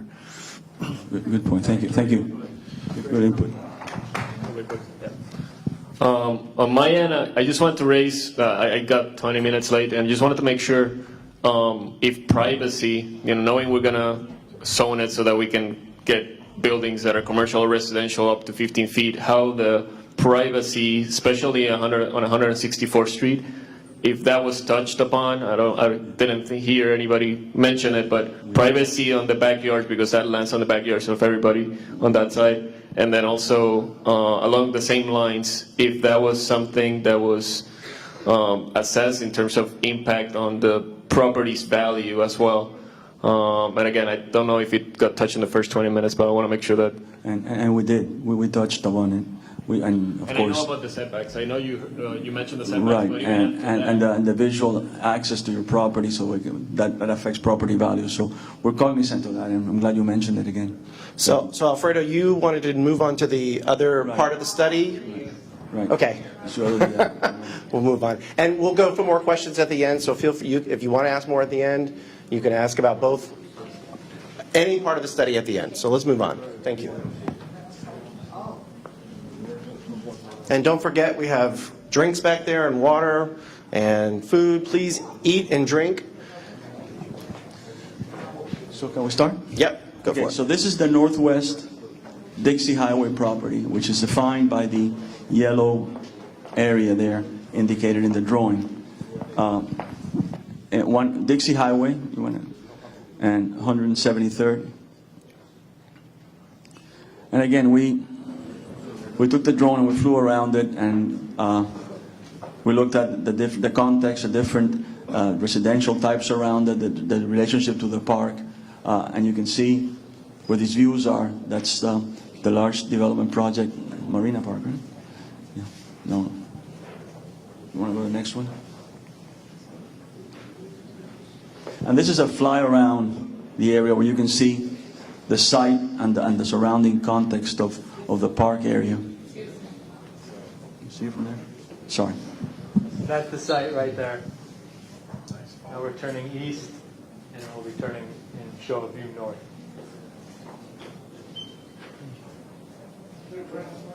Yes. Yes, sir. Yes, it is. And you can see the existing buildings to the north. You want to? So this is the context of this site, pretty close to the park. And then the transit station, the distance from the site to the transit station, which is a little bit over a mile. Dixie Highway, US 1, the traversing streets. We have the rail line, which is going to get much more active as the East Rail station becomes operable. And the existing zoning. The existing zoning is RM23 on the site with an area that's CF. And we have the North Neighborhood Center mixed-use zoning on this side of the, which is this area right here, Jack. Right here. This is mixed-use, a form-based code zoning for this sector. And the city just recently approved a project on the MUNC on this site.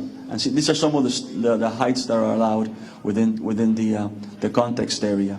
We have up to 15 stories in the core, 6 to 10 stories in the area, 6 stories in the RM23. I'm sorry? Yes, right, yes. What happened there, Josh?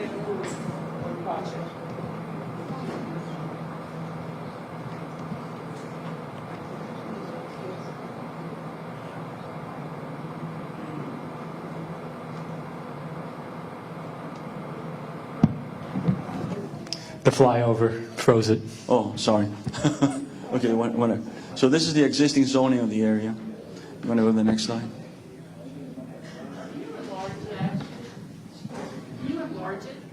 Unfortunately, it's a static image in the PowerPoint.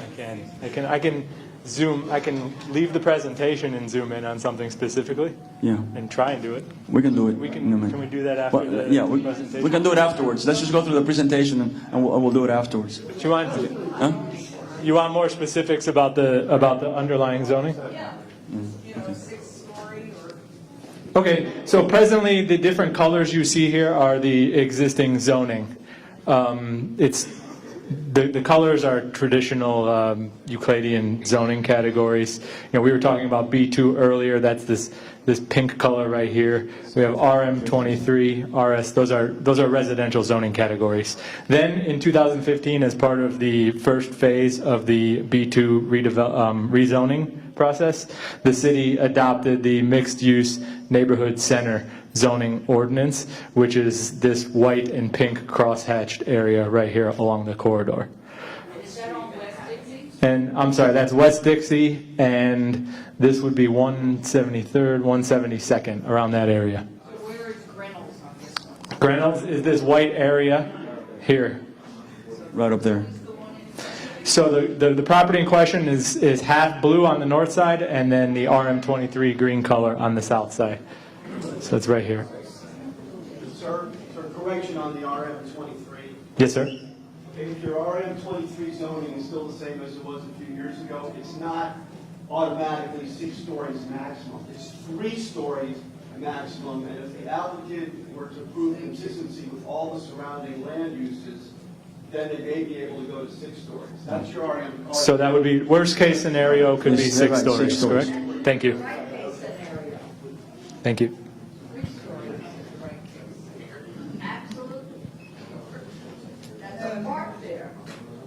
So we have the Dixie Highway, the rail line, commercial zoning B2 on the east side of Dixie Highway with the rail, Reynolds Park, and then the adjacent zoning that we already saw and we saw in the drawing. I'm going to move it to the next. And these are some of the existing and allowed building heights in the area. You can see the area in purple. 30 stories are allowed on the top part too. We have 15 stories in parts of the neighborhood center. Pardon? Say that a little louder. I'm sorry.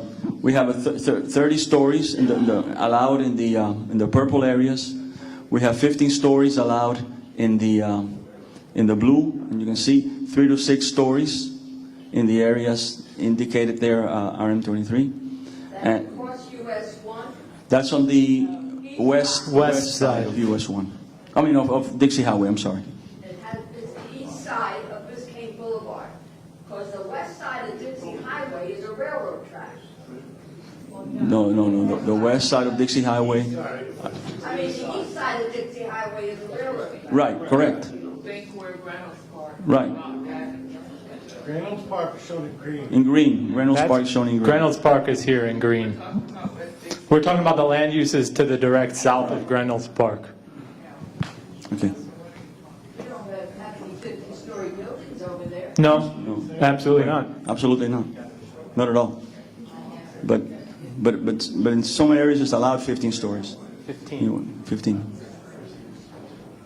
And again, we're giving a base kind of knowledge of what the existing zoning permits right now.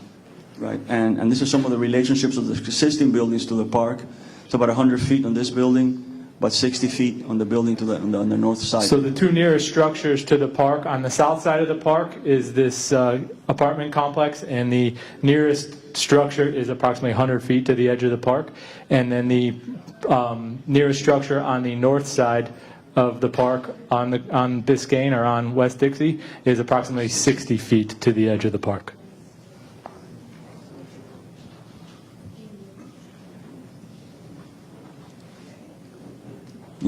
This is the neighborhood. Yeah, so what you see in yellow is the property that we're talking about right now and its relationship to that mixed-use neighborhood center zoning ordinance that was adopted in Phase 1. Like I said, it was adopted as part of Phase 1, and this blue area is the City of North Miami Beach's version of a mixed-use zoning code within their zoning now. Right there. 172nd is this street right here.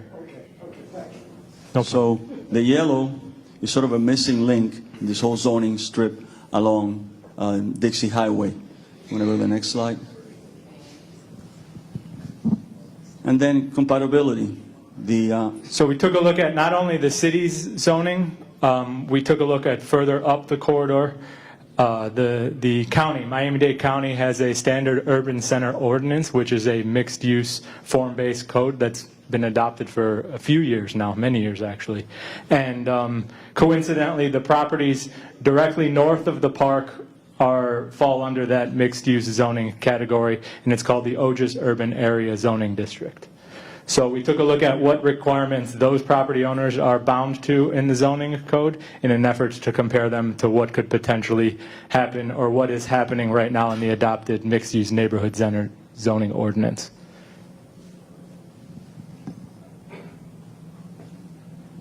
You want to address it? So these are the diagrams taken directly from the Miami-Dade County Code for the properties to the north of the park. And just to orient you, the Reynolds Park area is this white area in the lower left of each of the diagrams. That's Reynolds Park.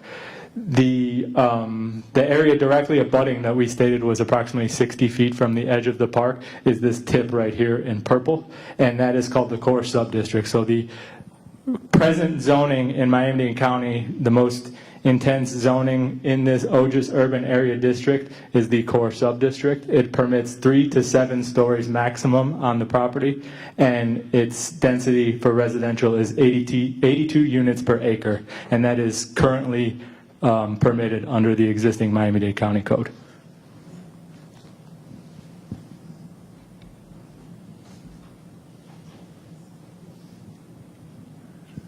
So here you can see the relationship between what we're talking about. The white circle right here is the property on the southern edge of the park. The blue is the city of North Miami Beach's zoning category, neighborhood center, and this orange district is Miami-Dade County's OJIS urban area mixed-use district. You can see that this is kind of a hole in between two compatible zoning categories in OJIS and in the neighborhood center.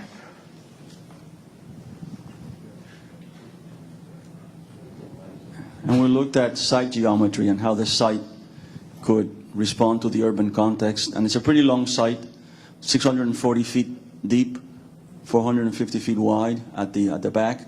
And the green area is a conservation area that will not be built upon at all. So the issue is how do you develop a site like this and respond to the existing mixed-use zoning code that applies to any mixed-use area in the city of North Miami Beach. Just to help orient yourselves, Reynolds Park is this green area right here.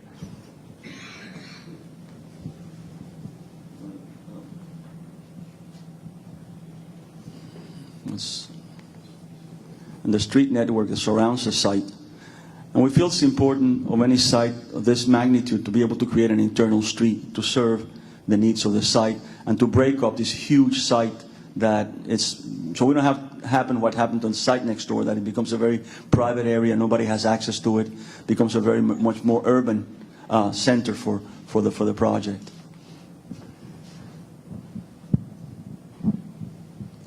And then creating 2 parcels that will be developed as part of the project as an idea. This is an idea we're presenting with an internal street that breaks up the site into two different areas. Again, responding to the maximum street length that's in the present, the underlying code that applies to all mixed-use codes in the city, for any future mixed-use codes. And then creating buffers to the surrounding context and creating a height gradient from a low area next to Reynolds Park, increasing towards the 173rd Street sector so that you create that gradient of height. We feel it's important to specify in any potential code amendment that property on this, or development, any future development on this property is required to kind of transition with the lowest heights along the park to reduce any negative impact that the height of building or building mass would have on the park. And then as it goes south, you could start ramping up and get a little bit more significant development on the southern side of the parcel so that it doesn't have as great of an impact along the park. And then again, the buffer, a green buffer around the edges of the site to buffer any development from the existing residential and from the park also.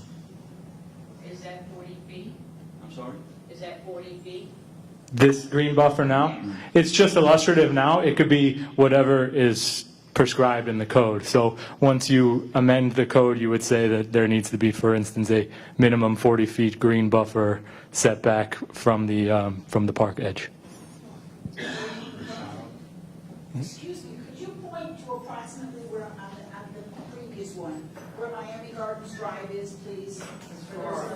Totally out of the picture. Miami Gardens Drive is way out of the plan. North. Yeah, way out. And then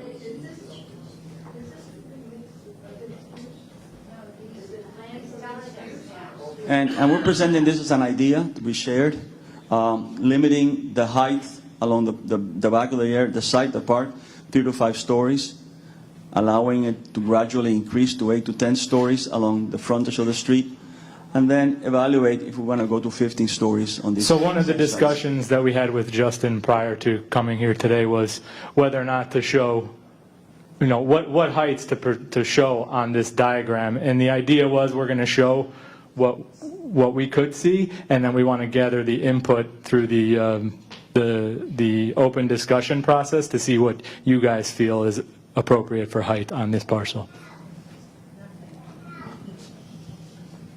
So, Almost. We're almost there. And then, you know, we laid out a potential design solution with the street, creating a very attractive internal street that could have some minimal retail to support the needs of the residents and create some kind of an urban environment so we don't get a huge site that is impermeable and nobody can get into it. As just an idea that we're presenting with the buffer on the edges. And then some of the program elements that we could provide within the site. And again, this is not written in stone, it's just a sketch that was done to generate an idea of how the site could be developed. It could be developed in 46 different ways. But the important thing here is the gradient of the heights and the internal street and the green buffer around the edge of the site. And again, tapering the building masses from the park out towards the edge. And So we'll get into the discussion. this area right here is the Google Earth aerial of the park.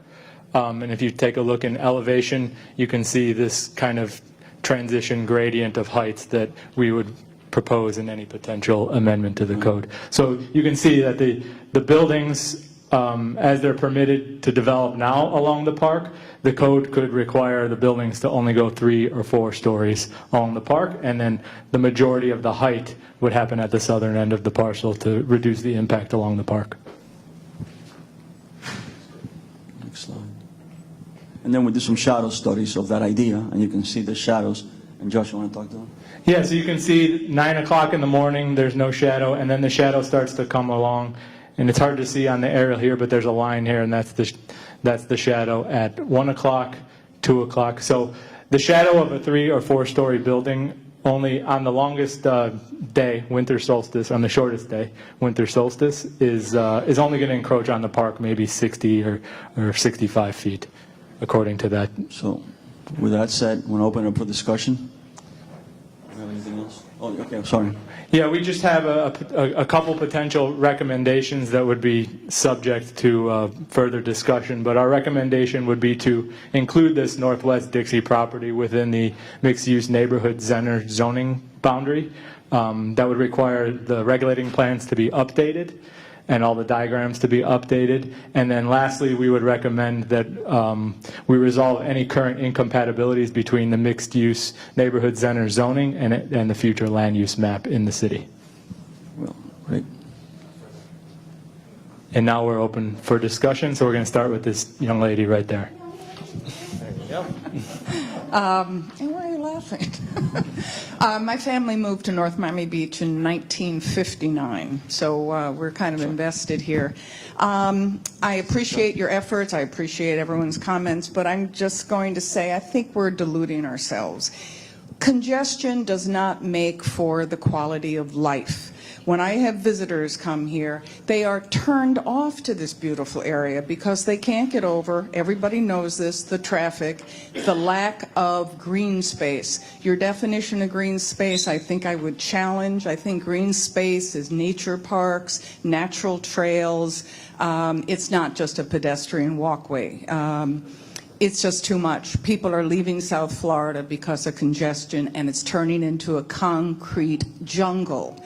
And if somebody wants to take leadership, take leadership. But this is kind of the same old, same old. Everybody is saying we need more stores. We don't need more stores. You know, revenues run cities is another pat answer you get.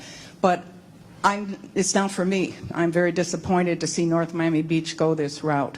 I think just this last thing, I know you're very gentle in your approach, and I appreciate it, and I know you have your directives, but it's a mistake, and we're overbuilding. We are overbuilding, and leadership means you have to come up with another solution, and traffic is not getting solved at all. And that's it. Thank you. I think the lady in the back. Where are the streets that you're putting in this development, where are they going to exit on West Dixie Highway? They're, and on to 172nd Street. I mean, you can't get through that area at all. And now you're adding another street where traffic has to enter back onto West Dixie Highway.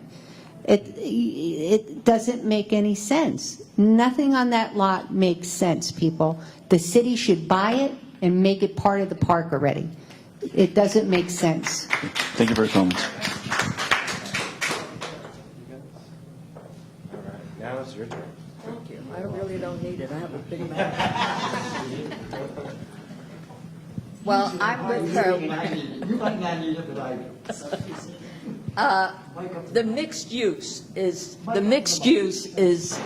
what bothers me, only because of the traffic. Dixie Highway cannot be changed. It's one lane going and one lane coming. There is no way it can be changed. It would be very unfair to those people that would love to use our park, not be able to get into it because the traffic is so severe. So mixed use means offices. Offices mean a lot of cars. If it was just an apartment, then you figure 2 cars to each apartment. It's better than mixed use. It's better than restaurants. It's better than fast food. It's better than anything. It's just too much traffic in that area. We already have a big mixed-use project going in just south of 172nd and Dixie Highway. So that's going to be an addition. We can't have another one. It's just too much. And we also are having Brightline come, and they're going to have their station on 163rd and Biscayne Boulevard. So, I mean, Eastern Shores is going to look forward to that too, because the east-west traffic is going to be even worse.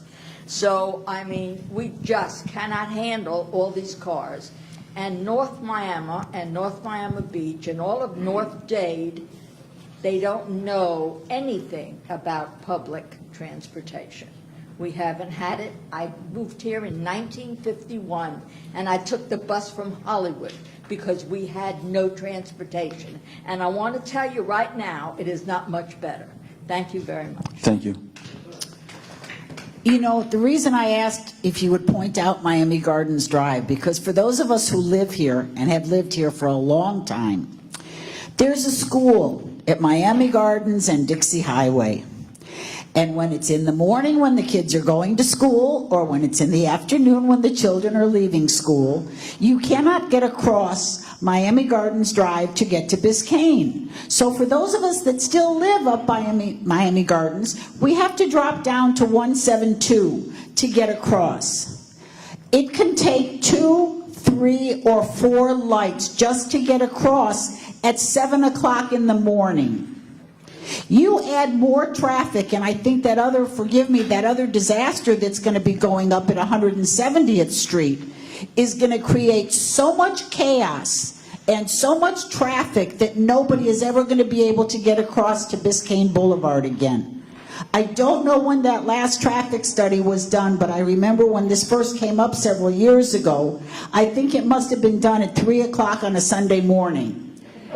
Because if you do it during the day at any other time, the traffic is ungodly. And anybody that's going to try and come out of there, or you're going to put in access roads to go into that wonderful little community that's been there forever and destroy them with the traffic. This does not belong in that area. I'm sorry. I've lived here forever. This is not why people moved into that area, to be bombarded with more and more and more traffic. Please give this some more thought. Thank you. Thank you. Thank you for your comments. Okay, is there anybody on the others? Yes, okay. We'll start with this gentleman here. Thank you. Good evening. I'm a representative of the property owner of this actual property. I do appreciate everything that you're doing, and I think in general we do generally agree with where you're going with the form-based code and implementing mixed uses in this area. We don't yet have a set development program, but we look forward to working with you all and city staff. I think we're presently looking at something that would have mixed-use potential and maybe somewhere around 8 stories. No higher at the moment is what we're thinking. So that seems to be in tune and perhaps even a little lower than some of the suggestions that you're doing. But we just look forward to working with the city and moving forward with this. I do want to say that also we agree that there are some inconsistencies in the current zoning code that would need to be addressed that I think you mentioned, and we look forward to working with you on that as well. Thank you for your comments. I have to say something that I've said before, and the city seems to be putting the carriage before the horse. Unless I could see, I would feel comfortable with this and not have a problem at all. I'd be very comfortable if you could show us first a plan that expands Dixie Highway to 2 lanes in each direction to carry the additional flow. But that's the horse that has to come before the carriage. This is the carriage, and it's great. I think it's a good opportunity for the property, but I don't think Dixie Highway can carry the additional traffic. As it is, you're going to see more and more accidents on the railroad tracks, because right there at the 171 crossing, there is no way. What they try to put a patch on it, so now you have to continue straight and do a U-turn to go south on Dixie, which nobody at all that I've seen follows that rule. If the city wants to make some real money, you need to put an officer right at that corner to see all the people that violate that turn.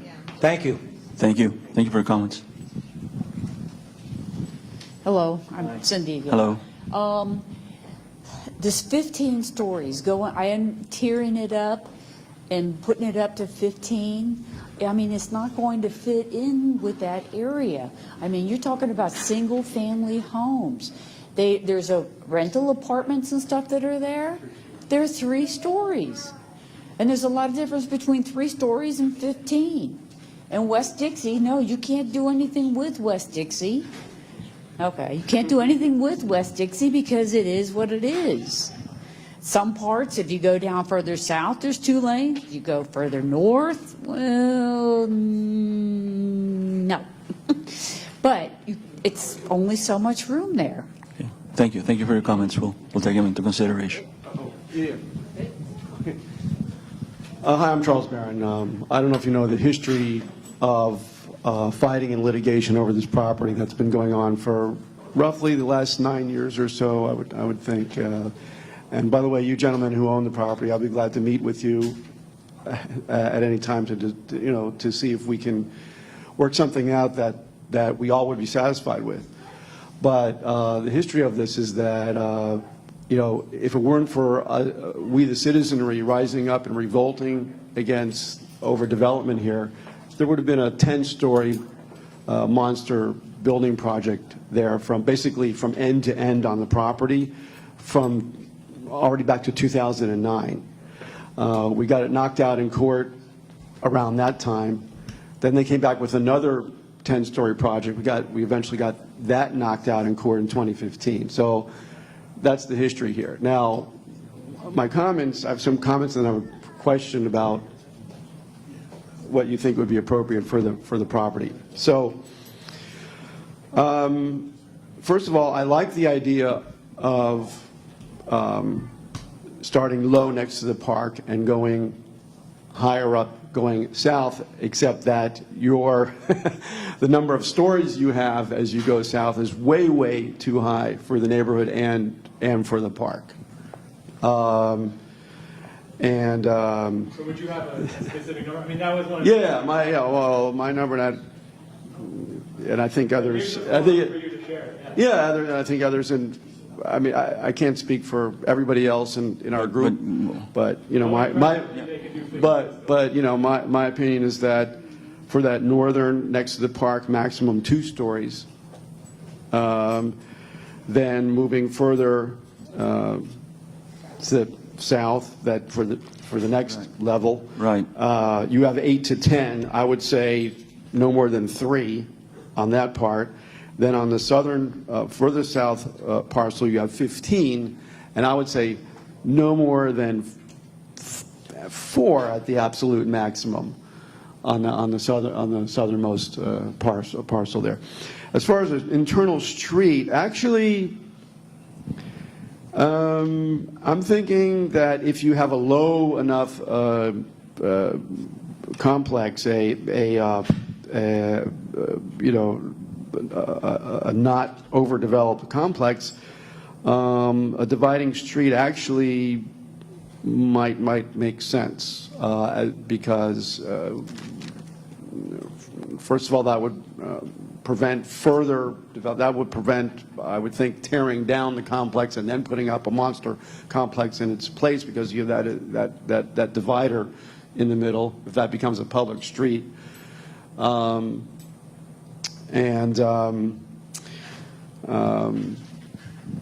that's my thought on that. Or in the alternative to a street for vehicles, a pedestrian street, a pedestrian walkway dividing it in the middle, I think would be a good idea as well. Something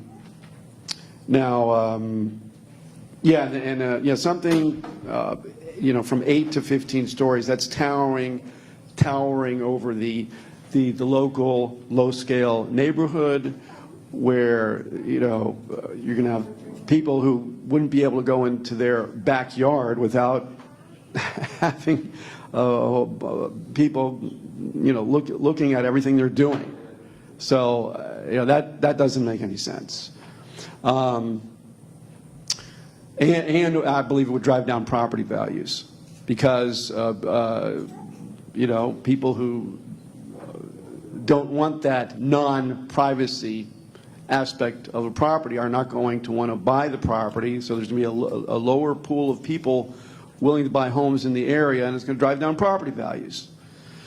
So my question to you is, are you familiar with the village shops just on the north side of the park, as you just go just to the north of the park? The very first complex is the village shops, a two-story complex. On the east side of Dixie Highway? No, on the west side of Dixie Highway, in the Oges area. Right, but Oges allows right next to the park, like what, 7 stories?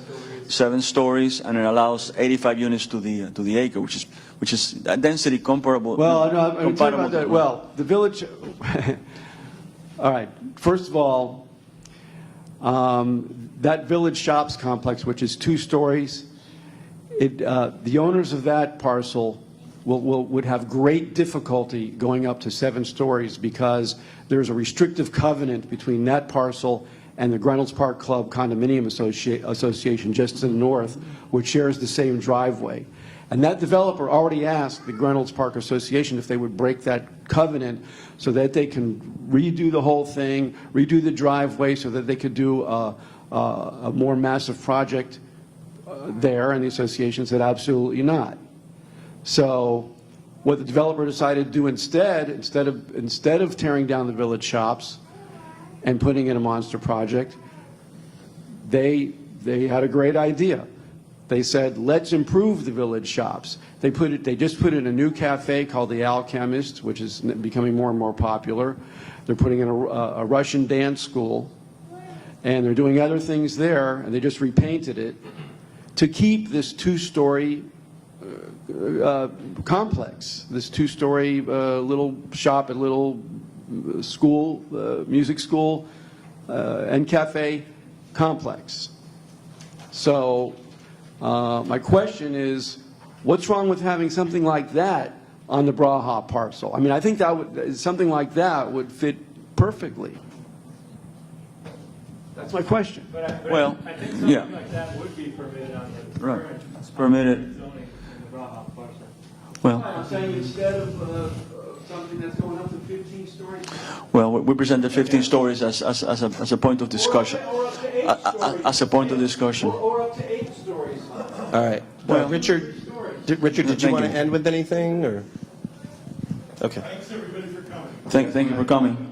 Right. Thank you for coming, and Thank everyone for coming and providing the input. I think it's it's tough to work a full day and then come and sit for another 2 hours and work again. So we applaud you, and we encourage everyone to stay involved with the city's calendar and keep up on these meetings and keep up your participation. Again, there's going to be a second workshop for a different area of the city. There might also be a third workshop. As mentioned earlier, this workshop was being streamed live on Facebook, on the city's Facebook page. It's also going to be recorded and placed on the city's website page under community development. All the slides you saw, they will be on this website as well. So again, thank you, everyone. Good night. So